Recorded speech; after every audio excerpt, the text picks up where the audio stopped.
Bueno, ¿lo están viendo bien, chicos? Sí. Sí, sí, profe. Bueno, esperen que vamos a sacar el cartelito. Ahí está. Bueno. Ay.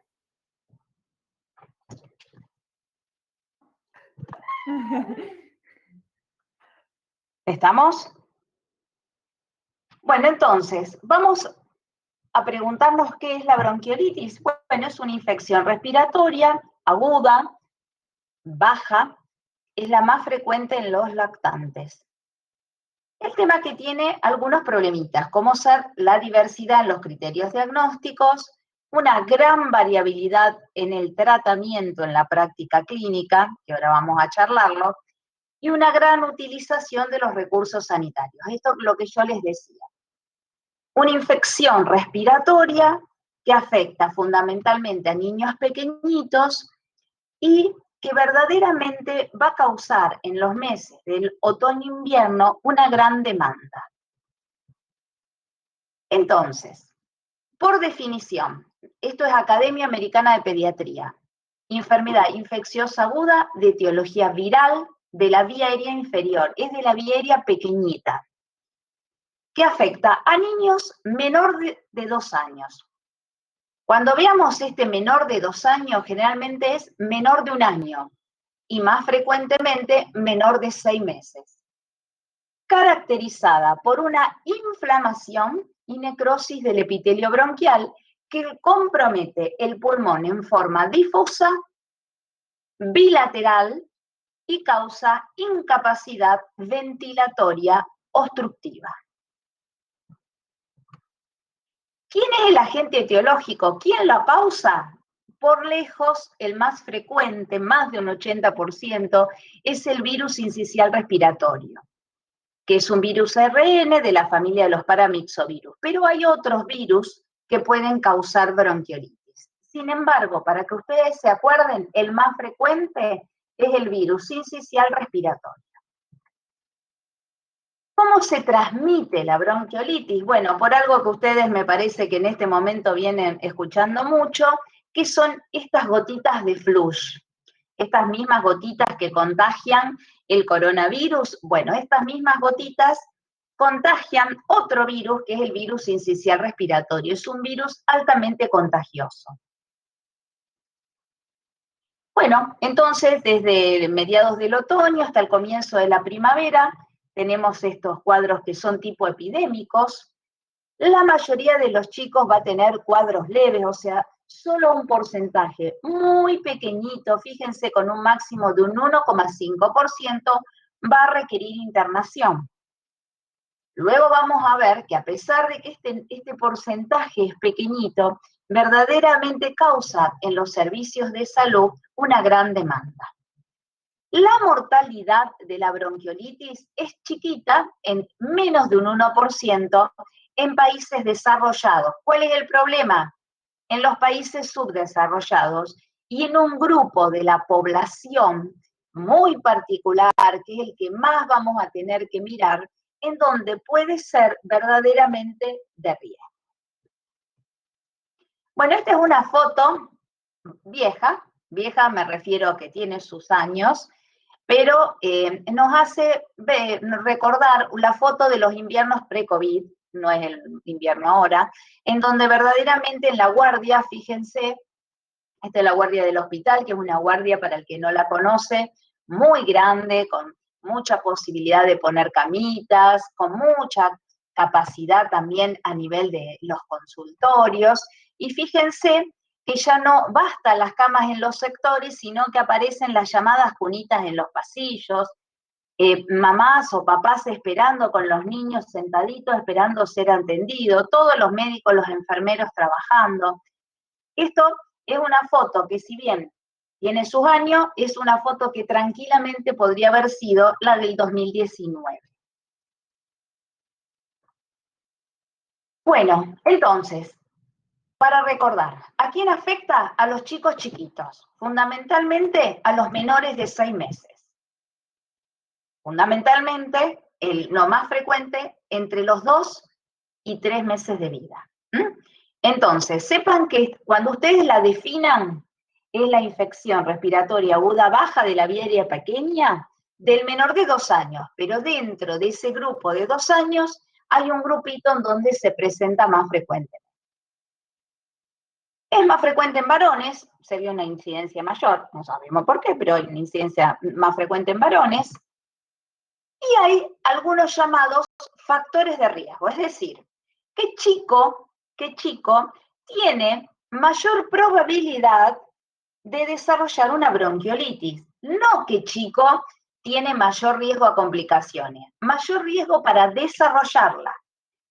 Que sea varón, la edad, la falta de lactancia materna. La lactancia materna tiene un efecto protector contra las infecciones respiratorias de todo tipo, muy importante, no solo por el paso de los anticuerpos, sino ustedes saben que tiene factores celulares también a través de la lactancia materna, la mala condición socioeconómica, la asistencia a los jardines maternales, hermanos en edad escolar, y la exposición pasiva al humo de tabaco. Es decir, dentro de los riesgos, cuando uno empieza a preguntar, esto de que si fuman adentro también existe.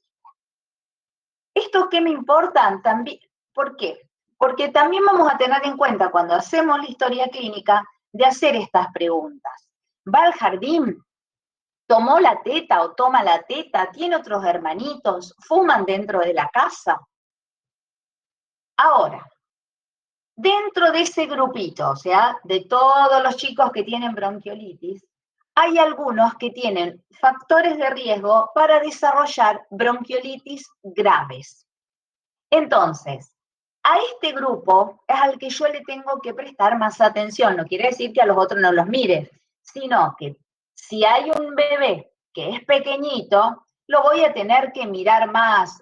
¿Por qué? Porque puede desarrollar un cuadro grave, que sea menor de 3 meses, que sea un prematuro, que ya tenga una enfermedad pulmonar crónica, por ejemplo, un displásico, un fibroquístico, que tenga una cardiopatía congénita, una enfermedad neurológica o metabólica, que sea un desnutrido o que tenga una inmunodeficiencia, ya sea adquirida o ya sea congénita. Vamos un poquito a la patogenia, es decir, ¿qué hace este virus? Este virus produce una necrosis del epitelio. El bronquio, ustedes saben el bronquio pequeño, el bronquiolo, por eso se llama bronquiolitis, es una vía aérea muy pequeñita, en donde cualquier obstrucción de la luz, si ustedes se acuerdan la ley de Poiseuille, en donde es el radio la 4, pequeña obstrucción de la luz produce un gran aumento de las resistencias.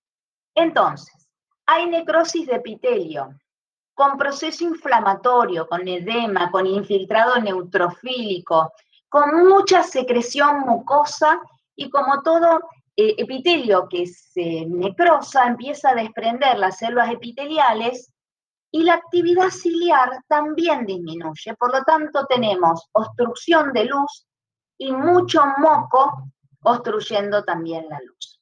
Entonces, eso lleva a que esta vía aérea pequeña esté muy reducida. Entonces, ¿esto qué causa? Causa obstrucción bronquial.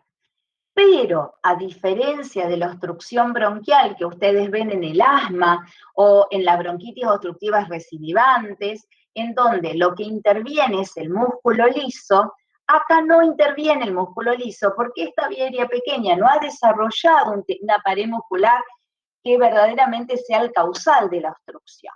La obstrucción de esa luz va a ser parcial, es decir, va a actuar como un mecanismo de válvula en donde el aire entra y cuesta mucho luego el que ese aire salga del alveolo, porque ustedes acuérdense que ese bronquiolo iba a llevar al alveolo, que es donde se hace ese intercambio gaseoso.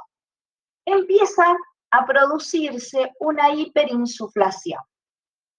Entonces, hay hiperinsuflación como el BOR, pero a diferencia del mecanismo fisiopatogénico del BOR, la obstrucción no es por contracción del músculo liso bronquial. ¿Cómo es la clínica? Normalmente empiezan 2 o 3 días, que es el bebito resfriado, el bebito que tiene mocos, tipo agüita, que si tiene fiebre es una fiebre bajita.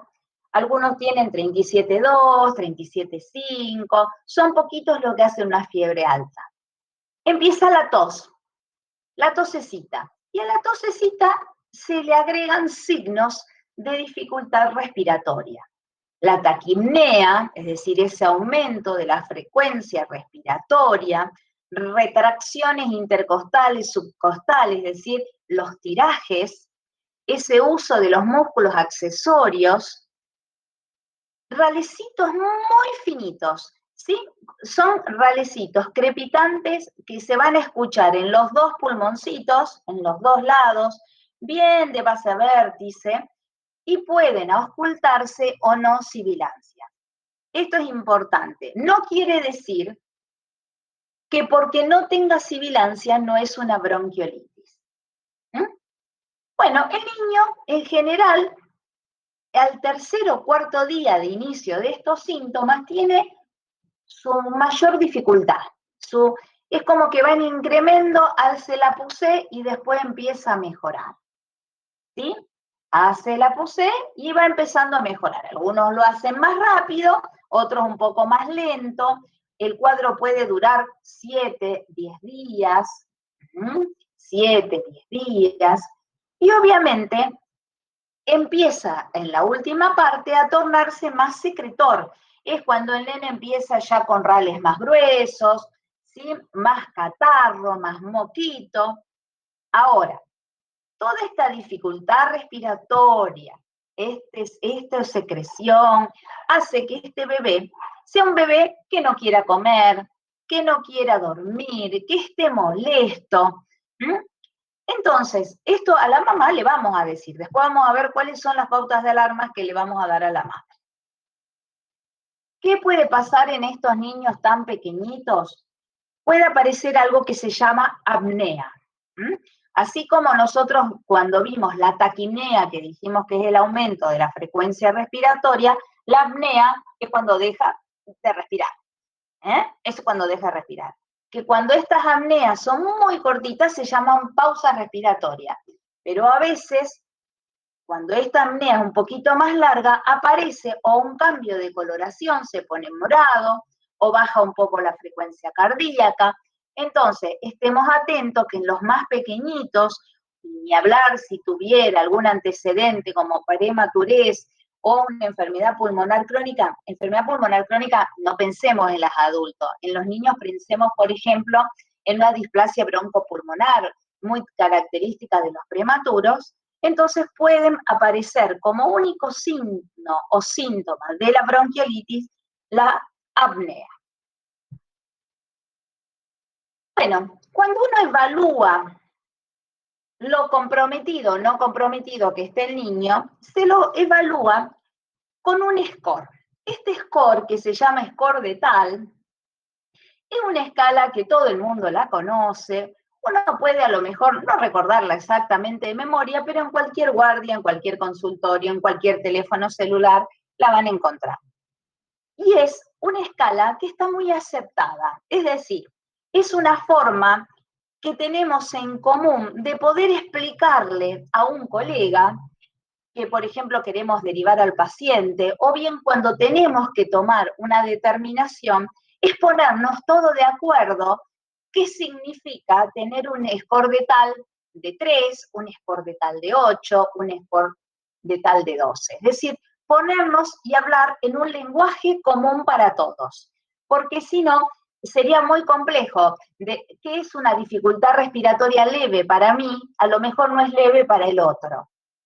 Entonces, se toman estas variables que ustedes ven, que son frecuencia cardíaca, busco el puntero, frecuencia cardíaca, frecuencia respiratoria, sibilancias y uso de músculo accesorio. Se le va dando un puntaje. Acá, cuanto más puntos tenga, peor está. Yo siempre les digo, es el contrario del Glasgow. El Glasgow, que es muy conocido por ustedes por la parte de clínica, En general uno tiene que tener alto Glasgow. Bueno, acá no tenemos que tener un alto tal, tenemos que tener un tal bajito. ¿Por qué? Porque se va a evaluar, cuanto más frecuencia cardíaca tengamos, implicaría mayor dificultad respiratoria. Cuando la frecuencia respiratoria sea más alta, mayor dificultad respiratoria. Las sibilancias, depende, si no las escucho, bárbaro.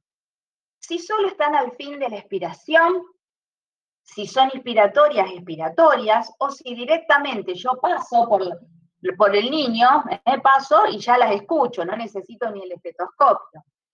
Y el uso de los músculos accesorios. El uso de músculo accesorio en donde tenemos los distintos niveles de tiraje, los tirajes, cuanto más alto, es decir, empieza siempre por el intercostal bajo. A medida que va empeorando la severidad de la dificultad, los tirajes van haciéndose más altos.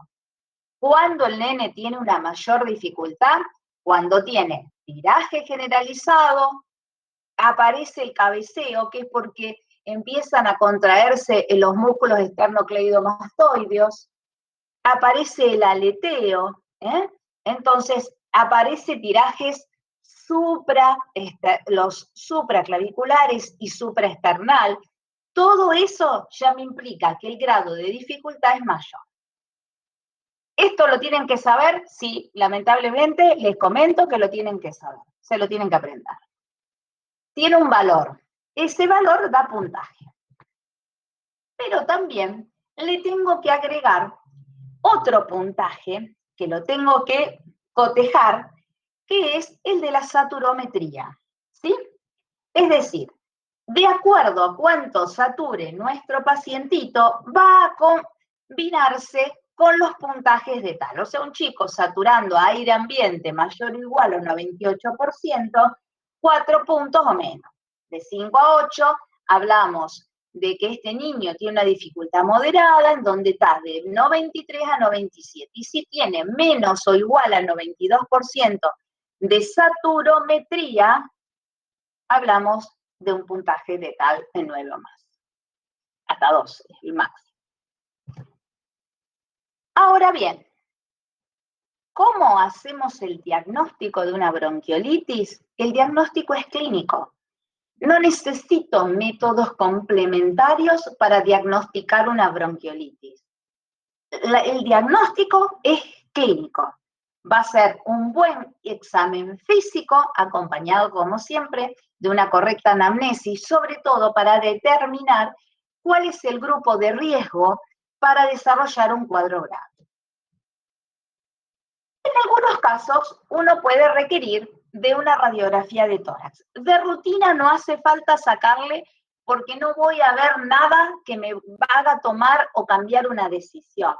Salvo que yo esté pensando que mi pacientito no tiene una bronquiolitis, que tiene una neumonía, por ejemplo, o que nuestro pacientito no está evolucionando bien, en donde puedo pedirle, porque una de las complicaciones que tiene la bronquiolitis es las llamadas atelectasias. Las atelectasias, es decir, cuando hay una obstrucción de ese bronquio completa, ese moco queda y se produce una reabsorción de aire y aparece la zona atelectasia.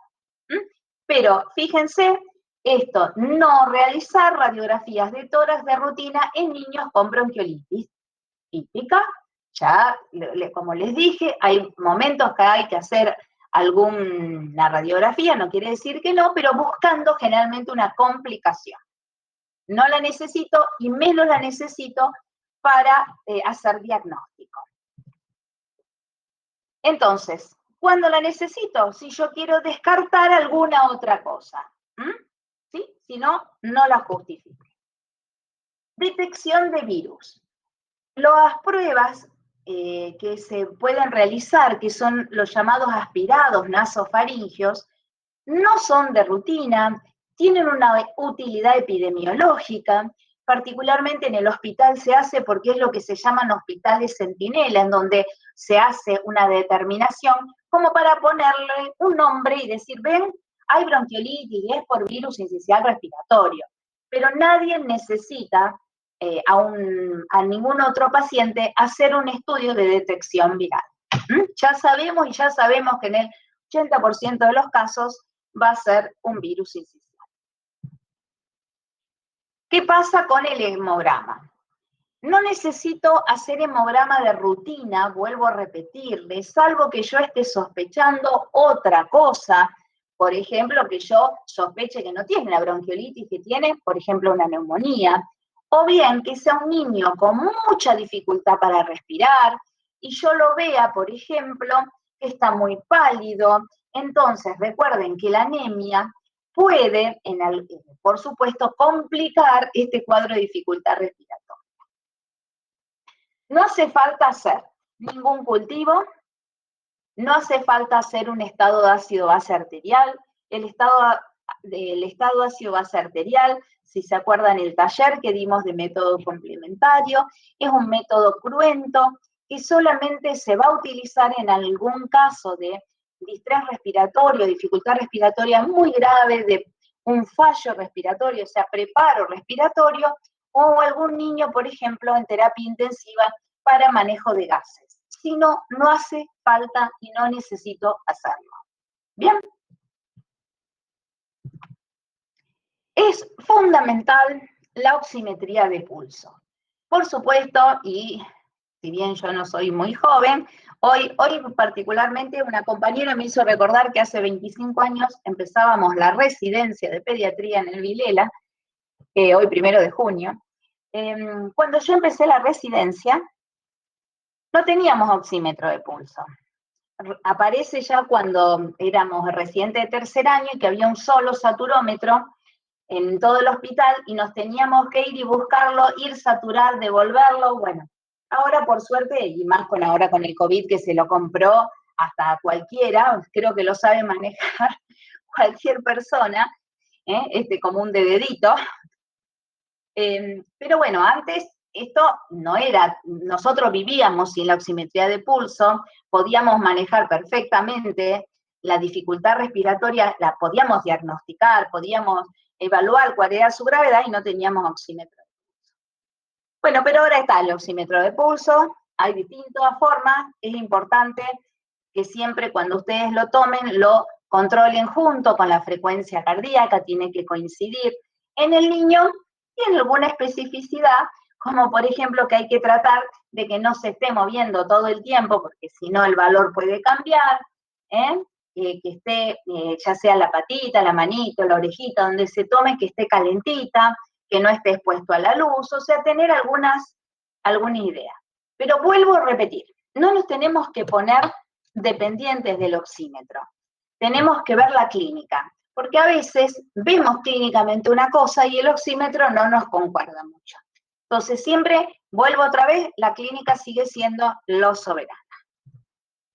Bueno, esto es, puede haber algunos errores, sobre todo en los chicos, no es tan fácil o es menos fácil con respecto al tema del adulto. Bueno, esto es súper importante. ¿A quién internamos? Yo les dije una patología refrecuente, pero vieron, en una de las primeras diapos decía que solo se interna como mucho el 1,5%. O sea, son pocos los nenitos que se internan. ¿Quiénes se internan? El niño que no se puede alimentar, porque verdaderamente esté rechazando el pecho, la mamadera, que la vomite, que se haya deshidratado, porque sumarle, no se alimenta bien, vomita, si tiene un poquito de fiebre, la taquimnea con las pérdidas insensibles, bueno, puede deshidratarse. Que tenga alguna alteración del sensorio, las alteraciones del sensorio, ya sea el letargo, la excitación, puede deberse a la hipoxia, o sea, la baja de oxígeno, a la hipercapnia, ese aumento del dióxido de carbono. Apnea, siempre que el niño tenga una apnea se tiene que internar. El que tenga dificultad respiratoria importante, en donde tengamos quejido, aleteo, tirajes generalizados, cianosis, que esté saturando menos de un 92% aire ambiente. Que tenga factores de riesgo de IRAP grave, por ejemplo, un cardiopatita severo con bronquiolitis. Edad menor a 2 meses. El menor de 2 meses, a lo mejor no lo interno ya, hoy. Lo tengo que ver otros contextos, ya sean los factores de riesgo, tengo que ver un poco la parte social, la alarma que tengan los papás. Siempre recuerden entonces esto que hay que tener muy en cuenta. ¿En qué día de bronquiolitis estamos? ¿Por qué? Porque como yo les dije, en general uno va a esperar, la puse entre del tercer o cuarto día. Cuando ya las sintomatologías son el primer y segundo día y el chico verdaderamente viene evolucionando mal, prestar atención dónde vive, si puede acceder, porque supónganse, vive en una zona donde hay paro de colectivo, donde no entra ningún remis, zonas muy humildes, muy abnegadas, que no pueden llegar, porque el chico puede estar mal a las 2 de la mañana. Y por otro lado, ¿qué evaluamos nosotros con respecto a quién lo cuida? ¿Quién lo cuida? ¿Tendrá la alarma suficiente? O a veces tienen otros nenes más chiquitos, tienen que irse a trabajar, quedan al cuidado de hermanitos menores. Es decir, un montón de otras cuestiones que van a poner agregados a estos criterios de internación. Seguimos con criterios de internación en UCI, es decir, ¿a qué nene yo voy a internar en terapia intensiva? Bueno, las apneas, cuando ya lo tenemos con oxígeno, hemos hecho el tratamiento y el niño baja su saturación a menos de 90, y cuando verdaderamente, por la progresión de la dificultad respiratoria, tiene signos ya, porque primero, cuando aparece esa dificultad respiratoria, es una forma que tiene nuestro organismo para reaccionar a esta sed de aire. Llega un momento que esos mecanismos empiezan a fallar. ¿Por qué? Porque se agotan. Entonces, cuando empieza a notarse este agotamiento, esto no quiere decir que haya mejorado el niño, sino que haya empeorado. Bueno, y esta es buena. ¿Cuándo se va a su casa? Se va a su casa un niño que satura bien, que se puede alimentar bien, que lo volvemos a saturar porque siempre se los deja, fíjense, en donde ya se los deja sin oxígeno y uno lo vuelve a controlar clínicamente con la saturometría, ve que verdaderamente el chico está bien, fue sin el oxígeno, respirando aire ambiente, donde el medio social podemos darle la alarma, puede ser controlado porque hay un centro de salud, porque hay un pediatra que lo puede controlar, en donde uno entonces prepara el alta para al alta hospitalaria. Bueno, y ahora vamos al tratamiento. Yo en la primera o segunda, les dije que una de las patologías en donde no se hace, hay un estudio muy interesante de bronquiolitis que dice por qué los pediatras en bronquiolitis siguen haciendo lo que ni siquiera te lo recomiendan las guías. Bueno, porque verdaderamente a todos los pediatras es como que nos empieza a generar ansiedad el no hacer nada. Y ahí nos ponemos a hacer un montón de cosas que no están probadas o han probado que no sirven, pero es como que algo queremos hacer, como que parece, cuando yo ahora les diga el tratamiento, parece la madre que cuando sale del consultorio dice, no le dio nada. Bueno, lamentablemente en bronquiolitis vamos a ver que es poco lo que verdaderamente es lo que está probado. ¿Qué es lo que tengo que hacer? Lo más importante, tratamiento de sostén. Es decir, ¿qué es el tratamiento de sostén? Que el niño adopte una posición cómoda, que es semisentadito. Lo ideal que entonces esté semisentado. El estar semisentado le mejora su capacidad ventilatoria. Desobstruir las fositas nasales, es decir, el famoso poner unas gotitas de suero salino, solución fisiológica, y apenas aspirar con una pequeña perita de goma. Nada más. Siempre que estén permeables las narinas. Controlar la temperatura. Sabemos que el aumento de la temperatura, o sea, la fiebre, produce, además de disconfort, un aumento del consumo de oxígeno, que en este caso no lo necesitamos. Entonces, controlarlo. En el caso que tenga un 37,2, desabrigarlo, ponerlo siempre en un ambiente normotérmico, un baño, y si tiene algunas líneas más, se puede utilizar el paracetamol. ¿Qué pasa con la alimentación? Por supuesto que nosotros vamos a indicar alimentación siempre y cuando la dificultad respiratoria lo permita. ¿Por qué? Porque si a un niño con una dificultad respiratoria importante lo alimentamos, que sabemos que produce un aumento del consumo de oxígeno, puede empeorar. Entonces, lo ideal es, si tiene una frecuencia respiratoria más de 80 por minuto, suspender la alimentación. Ahí es cuando al nene le sacamos la teta, le sacamos, si toma mamadera, y va con un suerito. Y otra de las cosas que se pueden hacer cuando la frecuencia respiratoria no llegó a 80, pero está en 60 más o menos, es se puede hacer una alimentación a través de una sondita nasogástrica. Esto va a llevar que el niño tenga el menor esfuerzo a lo que es la succión y pueda seguir con la leche materna. O sea, la mamá se saca la leche y se la pasamos por sondita. De lo contrario, si lo permite, uno lo que le recomienda, sobre todo a aquellos nenes que vamos a mandar a su domicilio, es que le siga dando el pecho, pero más fraccionado. Quiere decir que le dé menos tiempo, si normalmente le da 10 minutos de cada teta, que le dé 5 minutos de cada teta. ¿Sí? Y más seguido, no a lo mejor hacer esos lapsos de 4 o 5 horas, sino a lo mejor menos tiempo, pero más seguidito. Eso lleva a que el niño esté por lo menos un poco más tranquilo, porque tiene llena la pancita, porque calmó la succión, pero no le hace un agotamiento a su función respiratoria. Bueno, es fundamental que esté normohidratado, esto lo dejamos para otros chicos. Con respecto a la kinesioterapia respiratoria. La kinesio respiratoria, fíjense, no está indicada en forma rutinaria, solamente en una fase posterior, que es la fase más catarral, no al principio, o cuando hay alguna telectasia.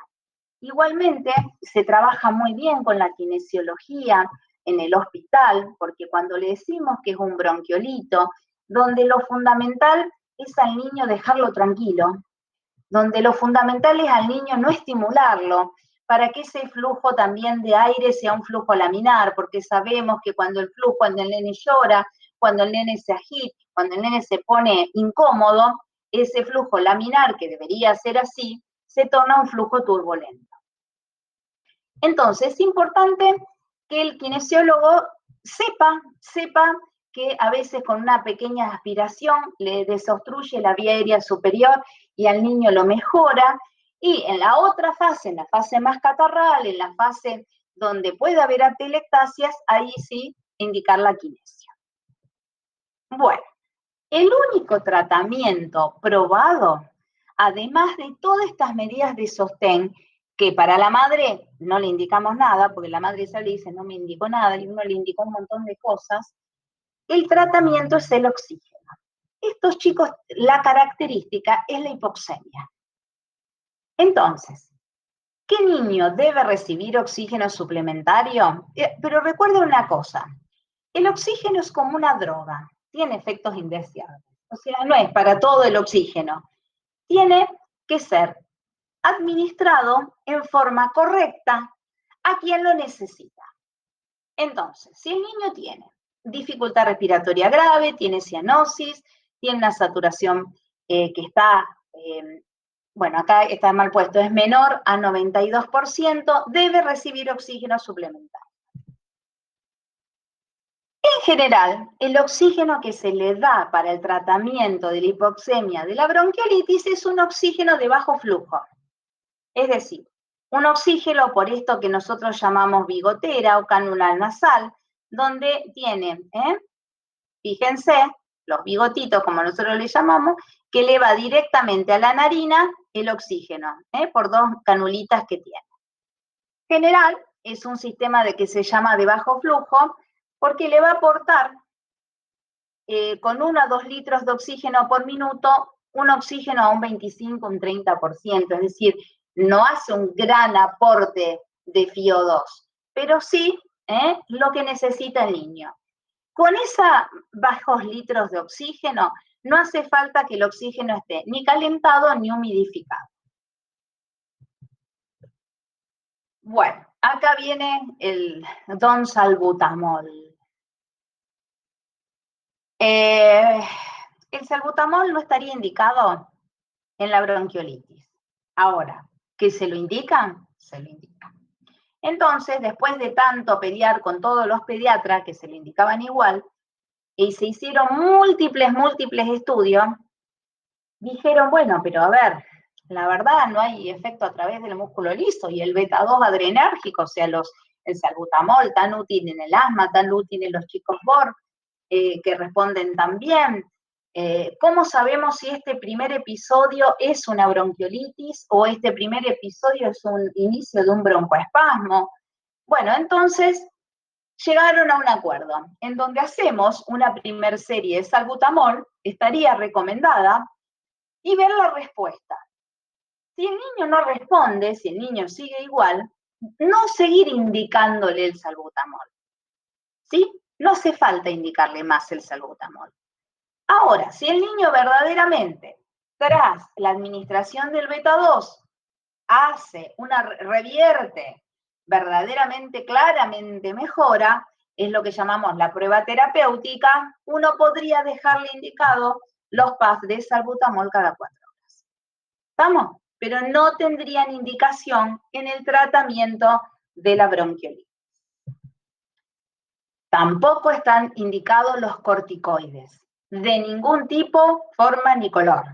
No oral, no inhalado, no parenteral. O sea, el tratamiento corticoide no estaría indicado. La solución salina hipertónica, a ver, hay una revisión de la revista Cochrane, de una revisión de Cochrane que fue muy grande, que verdaderamente lo único que comprobó es que esta solución salina hipertónica nebulizada, que mejoraría la depuración mucociliar, se utiliza mucho en los chicos fibroquísticos, ¿sí? Fíjense que lo que disminuye un día de la estadía hospitalaria. O sea, verdaderamente podría mejorar en algún niño que está varios días en el hospital, pero no estaría indicada para el uso en la sala de emergencia. Fíjense, eso dice la Academia de Pediatría y la Sociedad Argentina de Pediatría dice que todavía no hay una evidencia demostrada de que la solución salina hipertónica nebulizada mejore ese clearance mucociliar. Bueno, la adrenalina no serviría tampoco en los casos de bronquiolitis, el bromuro de hipatropio tampoco, y algo que se viene utilizando en los últimos años, que verdaderamente mejoró las entradas a terapia de estos chicos, o sea, son chicos que antes requerían un ingreso a una terapia intensiva con un respirador, es lo que se llama la oxigenoterapia de alto flujo. La oxigenoterapia de alto flujo, no me voy a dedicar a esto porque esto es más para los pediatras, pero sepan que existe, que mejoraría en chicos que tienen una dificultad respiratoria importante, sobre todo disminuiría el ingreso al oxígeno. Es una forma de administrar oxígeno con más flujo, no el bajo flujo de la bigoterita. Por supuesto que requiere de algún equipamiento y de algún tipo de bigotera especial, y que, por supuesto, no es para todos los chicos ni en todo lugar. Esto se hace, por supuesto, en los hospitales, no se hace en lo que es atención primaria, y en nuestro hospital ha tenido buenos resultados. Bueno, ¿qué pasa con los antibióticos? Fíjense, los antibióticos no están indicados, ¿sí? Inclusive, aunque si yo le pedí una placa y empiezo a ver unas pequeñas emparche, no tengo que confundir que esa es neumonía. Son zonas atelectasiadas que a veces no se ve claramente como el bloque atelectásico, sino que se ven como parches. Sin embargo, a pesar de lo que les estoy diciendo, fíjense que a pesar de esto, según un reporte del Ministerio de Salud de la Nación, más del 40% recibieron antibióticos.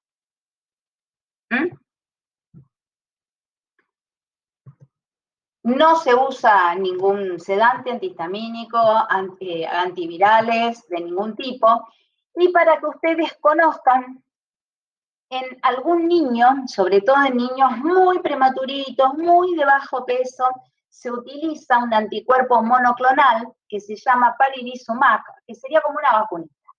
En realidad reduce en este grupo de chiquitos, reduce las internaciones. Una población muy seleccionada.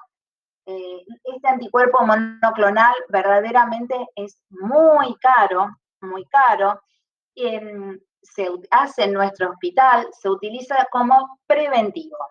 Yo vuelvo a repetirlo, quiero que lo sepan que existe, no vamos a tomarle nosotros ni las indicaciones, ni la dosis, ni nada, pero que existe una profilaxis pasiva, que es un anticuerpo monoclonal que se llama palivizumab. ¿Bien? Son chiquitos especiales, es decir, hay grupos de riesgo, niños muy prematuritos, niños con displasia broncopulmonar, cardiopatías congénitas, son niños muy pequeñitos, entonces se les aplica esta vacuna, por así decirlo.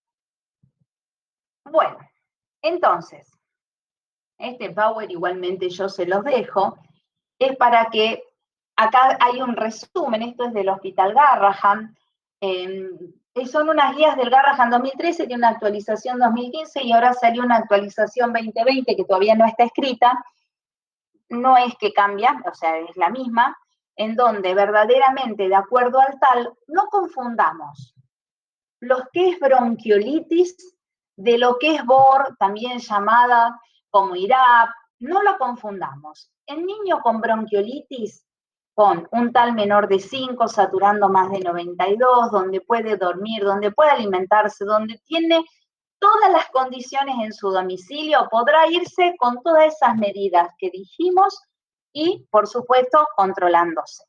Si el niño tiene un tal mayor igual a 6, si el niño no satura menos de 92, si tengo factores de riesgo de todo tipo, entre ellos la parte social, que no nos debemos olvidar, en ese caso el niño se internará con oxígeno, porque el oxígeno a su casa no se lo puedo mandar, O sea, si requiere oxígeno se tiene que internar. Oxígeno, cuidar la hidratación, la alimentación, controlar la saturometría y ver si el niño mejora o a un niño que no mejora. Ese niño que no mejora, que tiene signos de fatiga muscular, que aumenta su dificultad respiratoria, que no llega a saturar con oxígeno 90%, a lo mejor no, requiere una internación en terapia intensiva para administrar el oxígeno a través de una VNI, que es una ventilación invasiva, o a través de la ARM, que es la asistencia mecánica. Bueno, esperen. Bueno.